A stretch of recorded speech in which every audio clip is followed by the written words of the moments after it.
PBO Art Academy. Bonjour, Fred de Beaux-Arts pour PBO Art Academy. Aujourd'hui, le tuto, c'est les gels sableux. Ils existent en 4 couleurs, le blanc, le jaune, le rouge et pour finir, mon petit chouchou, ce que j'adore, le noir. On va voir d'ailleurs qu'à l'application et après séchage, la vraie couleur est restituée dans le sable et ça permet de faire des fonds très intéressants, beaucoup texturés avec beaucoup de matière. Ça s'applique au couteau, simplement. On va faire la démonstration tout de suite. Alors dans ces tutos, vous voyez bien que j'utilise le ruban de réserve.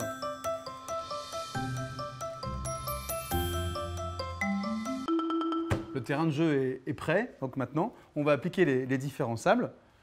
Donc rappelez-vous, il y a une vraie différence entre la couleur que vous observez dans le tube et qu'on va voir tout de suite, et puis après séchage, puisque le gel qui maintient le sable ensemble, qui va coller et qui va faire adhérer le sable sur la toile, va devenir transparent et donc va révéler la couleur du sable.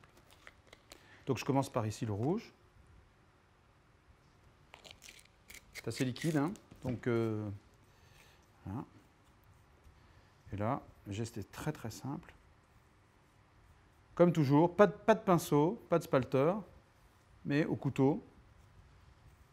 Vous pouvez, si vous voulez des aspects beaucoup plus réguliers, finir avec une carte de crédit, etc., ou des outils qui aplatissent, ou au contraire, laisser des aspérités pour avoir un peu plus de volume et de rythme. Gel blanc cette fois-ci, sable blanc.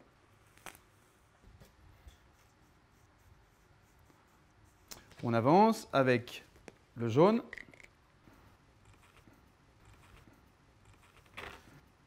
Hop.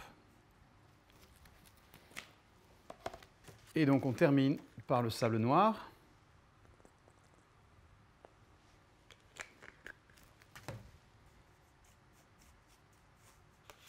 Voilà, alors ça c'est l'application du sable qui va donc donner cet effet sableux une fois sec avec, une fois que le gel, encore une fois, redevient transparent, la vraie couleur du sable qui apparaît, et donc que vous pouvez scénariser, intégrer dans vos créations de cette manière-là, comme un sable dans un décor de sable.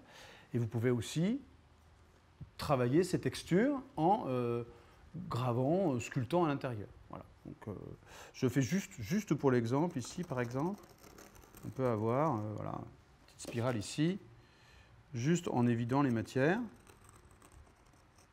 On va laisser sécher et juste avant, comme d'habitude, on va enlever le ruban crêpe pour essayer d'enlever tout cet excès d'ailleurs de sable et puis pour révéler, pour donner un petit peu d'allure à l'ensemble.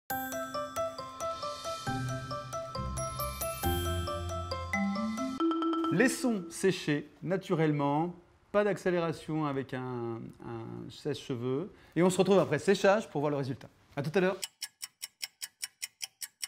Voilà, après quelques heures de séchage naturel, bon, encore une fois pour vous avoir des repères simples, vous préparez le soir et le lendemain vous pouvez utiliser. Séchage naturel parce qu'en fait il faut laisser vraiment le sable se positionner et le gel disparaître, de redevenir transparent et coller l'ensemble. L'ensemble est bien collé. Vous voyez apparaître les véritables couleurs des sables, le blanc, un blanc pur, jaune, rouge et puis le fameux noir là, que j'adore. Les effets donc sont là comme prévu. Et puis ça s'intègre dans une œuvre d'art, dans l'univers de l'acrylique sans aucun problème. Merci d'avoir suivi cette démonstration. On se retrouve pour d'autres tutos pour PBO Art Academy.